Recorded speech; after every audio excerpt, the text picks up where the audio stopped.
Someone says something disrespectful, and instantly your heart starts to pound.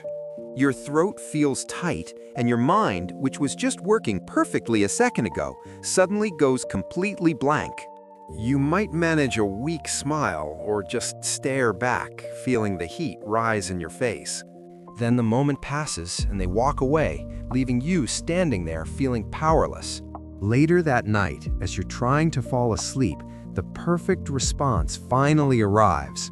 You know the one, that brilliant, cutting, or incredibly calm remark that would have put them in their place. You replay the scene over and over, substituting your real reaction with this imaginary perfect one. The worst part isn't the disrespect itself, it's the mental replay of what you wish you'd said. This cycle of freezing in the moment and ruminating for hours afterward is exhausting. It makes you feel like you have no control over your own mind or your own dignity. But what if I told you there is a way to break this cycle for good? What if you could train your brain to stop freezing so you can respond with unshakable calm every single time? This isn't about memorizing a list of clever comebacks that you'll forget under pressure. It's about making a few fundamental shifts in your psychology. If you want to stop replaying conversations and start commanding respect in the moment, then stay right here. Let's get one thing straight right away. This video is not about teaching you how to win arguments or deliver a knockout verbal punch. The truth is, a desperate search for the perfect comeback often just makes you look reactive and less powerful. Instead, we're going to install 4 deep psychological shifts that create a state of calm empowerment. Think of this as your new mental toolkit, designed to keep you centered and in control when someone tries to throw you off balance. We will break down each of these 4 pillars one by one. More importantly, for each pillar, I will give you a simple exercise to practice it. This is how we move this knowledge from theory into a skill that your brain can use automatically under pressure. We're going to cover 4 responses, but you need to pay close attention to all of them. And the 4th one is the most powerful because it fundamentally changes the entire game. By the end of this video, your goal won't be to have the last word. Your goal will be to realize that their words have no power over your inner state. You will become unshakable. So let's build your new mental toolkit. The foundation of it all is pillar number 1. Pillar 1 is the Unflappable Frame, which is all about mastering your internal state. The core principle here is simple. Your very first reaction determines whether you hold the power or give it away. To understand why you freeze, you need to know about something called an amygdala hijack. The amygdala is the threat detection center in your brain, your primal alarm system. When it perceives a social threat, like a sudden insult or public criticism, it can flood your system with stress hormones. This triggers a response of fight, flight, or in your case, freeze. Your rational brain, the prefrontal cortex, essentially goes offline for a moment. This is why your mind goes blank. It's a biological response, not a personal weakness. The key to building the unflappable frame is learning to interrupt this hijack before it takes over. Imagine you're in a team meeting and you've just presented your part of a project. Well, that's certainly one way to look at it. Instantly, you feel that jolt of adrenaline and your mind starts racing or goes completely silent. All eyes are on you, waiting for your reaction. If you stutter, get angry, or say nothing, your colleague has successfully undermined you. But if you have the unflappable frame, you do something else entirely. So here is what I want you to practice. It's a simple 3-second breathing technique that you can do without anyone noticing. The moment you feel that jolt, you will silently do 3 things. First, take a slow, quiet inhale through your nose for 1 second. Second, hold that breath for just 1 second. Third, exhale slowly through your mouth or nose for 1 second. This tiny action is a pattern interrupt for your nervous system. It forces a moment of mindfulness, sends a signal of safety to your brain and keeps your prefrontal cortex online. Instead of reacting, you create a tiny pocket of time to choose your response. This small pocket of time is the source of all your power in these situations. You are no longer a victim of your own biology. Practice this breathing pattern right now, sitting where you are. Inhale, hold, exhale. That small act is the foundation of your unshakable frame. It's the critical first step before you even think about what to say.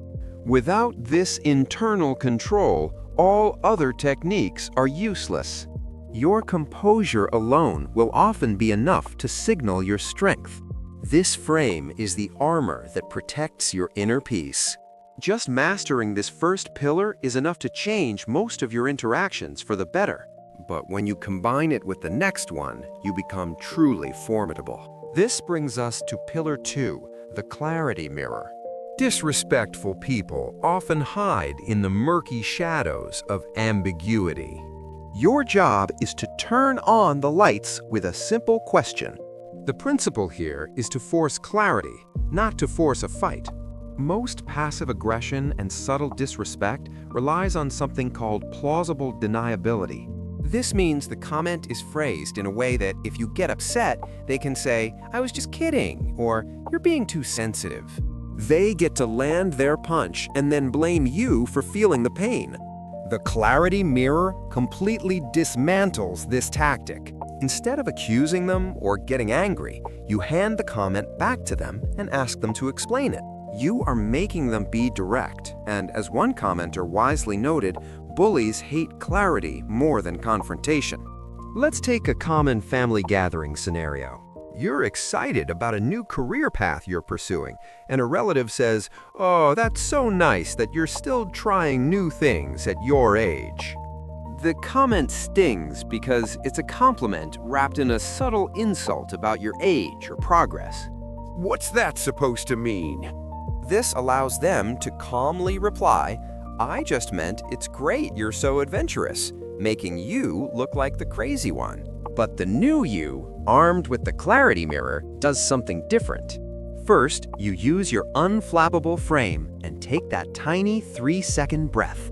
Then, you make eye contact, offer a neutral or slightly curious expression, and calmly ask the magic question. What do you mean by that? The key factor is your tone. It must come across as genuinely curious, not aggressive. You are simply asking for more information, as if you didn't quite understand their lovely compliment. Now the pressure is back on them. They have two choices. Either they double down and reveal their disrespectful intent, which makes them look like a jerk to everyone else, or they retreat. 9 times out of 10, they will retreat, stammering something like, "Oh, I just meant, that it's great you're so energetic." You have exposed the hidden meaning without an ounce of aggression, and you maintained your dignity. So here's your practice drill for the clarity mirror. What do you mean by that? Rehearse it in a calm, inquisitive, and neutral voice. You can also practice variations like, "Help me understand what you mean," or "I'm not sure I follow." The goal is to make the phrase feel natural in your mouth so it's readily available when you need it. This simple question is a scalpel, not a sledgehammer. It surgically removes ambiguity and disarms passive aggression. It demonstrates high emotional intelligence and puts you in a position of authority. You become the person who controls the frame of the conversation. This is a massive step toward becoming truly unshakable. If you're already feeling how powerful these mindset shifts can be and how they connect, consider subscribing. We release weekly videos on building this exact kind of mental strength and communication skill. It's free, and you can always change your mind. Now, let's get to the third pillar. And this is the one most people get completely wrong. They think silence is weakness, but I'm going to show you why it's actually a dominant power move. This is Pillar 3, the power of the pause. The guiding principle is that in a tense moment, The person who is more comfortable with silence holds the power. Psychologically, humans are deeply uncomfortable with conversational voids or social vacuums. When a silence falls after a tense comment, there's immense pressure to fill it. Most people rush to fill that silence by defending themselves, explaining, or nervously laughing, which signals weakness. The power of the pause is when you intentionally lean into that uncomfortable silence. You are transferring that feeling of discomfort from yourself onto the person who created the tension. Picture a group discussion where you're presenting an idea and another person keeps interrupting or speaking over you. The natural instinct is to talk louder or faster, trying to steamroll your point through, which just creates noise and chaos. Using the power of the pause, you do the opposite. The next time they interrupt you, you simply stop talking. You don't look away, you don't look down at your notes, you turn your head slightly and hold calm, steady eye contact with them. You just wait. And you keep waiting. See how that feels? That pressure you just felt is what you're giving back to them. What happens next is magical. The interrupter will usually falter, their voice will trail off, and they'll become aware that they just broke a social rule. Often, another person in the group will even say, "Sorry, go on, what were you saying?" You've regained control of the floor without saying a single word. The practice for this is a visualization exercise. Tonight, sit in front of a mirror and practice holding your own gaze for 5 seconds without speaking. Get comfortable with the feeling of stillness. Notice the urge to look away or fidget and consciously resist it. You are training your ability to be the calm center of the storm. Silence communicates that you are not flustered, you are not intimidated, and you are in control. It gives them a moment to hear the echo of their own disrespectful words. It's the response of someone who is thoughtful, not reactive. Once you've mastered your internal state, using clarity and the power of the pause, you can add the final and most decisive tool. This is the one I told you would change the whole game. This brings us to Pillar 4, the Dignified Disengagement. This is the most powerful pillar because it's where you realize that the ultimate form of control is choosing not to play the game at all. The core principle is this: your attention is currency. You must stop spending it on people who don't deserve it. Psychologically, this is about conserving your emotional energy. Engaging with every person who tries to disrespect you is exhausting, and it gives them exactly what they want: your energy and focus. You are not walking away from a fight. You are deciding that they are not a worthy opponent for your time. This is a profound shift from feeling defeated to feeling decisive. Imagine you're having a discussion with an acquaintance online or in person, and it's turning into a pointless, escalating argument. They aren't listening to you, they're misrepresenting your points, and it's clear they just want to win. The old you would feel compelled to correct them, to have the last word, to prove you were right. You'd get sucked in for another 30 minutes, leaving you frustrated and drained. The new you recognizes this as a bad investment of your life energy. You use your unflappable frame to stay calm. You might use the clarity mirror once, but when you see it's not working, you pivot to Pillar 4. You deploy a calm and final exit line. I don't think this conversation is productive anymore, so I'm going to step away. We clearly see this differently, and that's okay. And then, the most important part, you actually disengage. You don't respond to their next comment, you change the subject, or you physically walk away. This is not defeat. It is the declaration of victory on your own terms. You have decided that your inner peace is more valuable than proving a point to someone who doesn't respect you.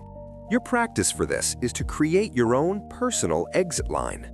Think of 1 or 2 simple, polite, but firm sentences that you can use to end a conversation. I'm going to have to think about that. Or I'm not going to continue this conversation. Don't just write it down, memorize it. This is your emergency exit from pointless drama. It signifies that you value your own time and energy above all else. You are no longer available for every battle you are invited to. You are the gatekeeper of your own attention. Okay, theory is great, and we've covered the 4 pillars. But let's make this real and put it all together so you know exactly what to do in a high-pressure moment. Let's do a drill together right now. We're gonna call this the 3-second reset drill. This drill is your antidote to freezing. It combines our 4 pillars into a simple sequential action plan that you can execute in about 3 seconds. So the moment you feel that jolt of disrespect, here's what happens. Step 1 is breathe. This is pillar 1, the unflappable frame. You take that 1-second inhale, 1-second hold, and 1-second exhale. You have just brought yourself a critical moment and calmed your nervous system. Step 2 is pause and ask. This combines pillar 3, the power of the pause, with pillar 2, the clarity mirror. After your breath, you hold that calm eye contact for a beat, and then you deploy your neutral, clarifying question. What do you mean by that? Step 3 is decide. This is pillar 4, the dignified disengagement. Based on their answer to your question, you make a decision. Do you re-engage because it was a genuine misunderstanding, or do you use your exit line because the conversation is not worth your energy? So it's breathe, ask, decide. This entire process gives you a reliable, repeatable sequence that prevents you from freezing and ensures you always respond from a place of power. So we've covered a lot of ground, but the core philosophy is what matters most. True power in the face of disrespect does not come from having the perfect comeback. It comes from a deep internal calm that makes their attempt at disrespect completely irrelevant. Remember this, respect isn't demanded with words, it is commanded with composure. Your journey started with the frustration of replaying conversations over and over in your head. That is a habit we are leaving behind today. From now on, you will leave those interactions with your energy and dignity intact, regardless of how the other person behaved. You now have the tools to be the thermostat, not the thermometer. You don't just reflect the temperature of the room, you set it. This is the essence of becoming an unshakable person. Your self-worth is not up for debate, and you no longer grant others the power to question it. You are taking back the keys to your own emotional kingdom. Your calm is your new superpower. Practice these pillars, use the drill, and watch as the world begins to respond to you differently. If this framework was helpful, do consider subscribing to the channel for more content just like this. We are all about building practical mental strength. Thank you for your valuable time and attention today. Stay calm and be well.